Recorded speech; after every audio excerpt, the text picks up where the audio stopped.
So to create a Google appointment, you can just click on the calendar and you're going to create appointment slots. And I'm just going to call it delete later because I don't want to keep that. I'm going to actually click more options just so you see what else there is. Not a whole lot, but you can put in a description of what it is. So parent-teacher conferences, those types of things. Whether you need an interpreter or not, they can add that. So I'm going to go from September 17th at 4:30, not p.m., not a.m., p.m., to 6 p.m., and it's not going to be a full day. I don't know why it does that. So basically, an hour and a half. So I've got that. So I'm going to click Save. And what that does is it sets up an appointment calendar. And what you're going to do is go to the appointment calendar, and you'll have a URL, a unique URL that you can send to parents or to others, obviously students as well, with different time slots. Now, I did it a half an hour. You can change it to 20 minutes, 15 minutes, whatever. So within that time frame, you can actually have it set at different increments. Now I'm going to pause it because I want to show you what it looks like when somebody books an appointment.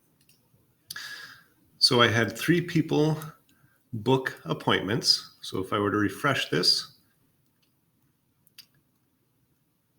you'll notice that those appointment times are shaded now because they've been booked.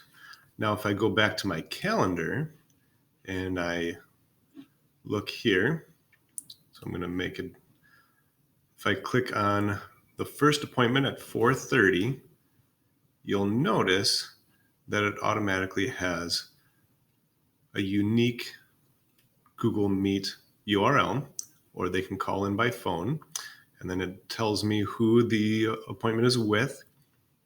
Okay. And then if I click again, I see that Cameron booked between 5 and 5:30. Again, there's a unique URL.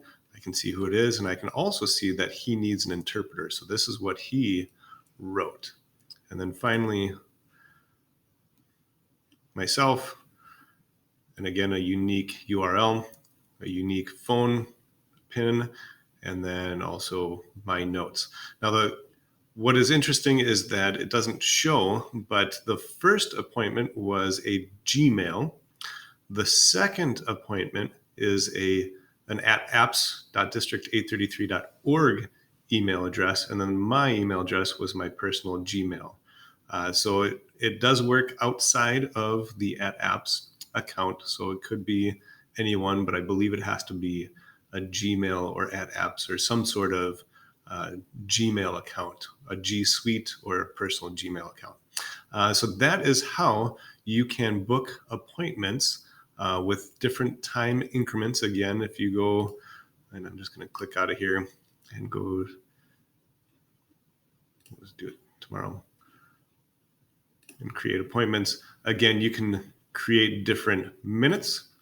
You can create a single slot, but you can create how many minutes your time slot can be or should be. So maybe it's just 15-minute increments.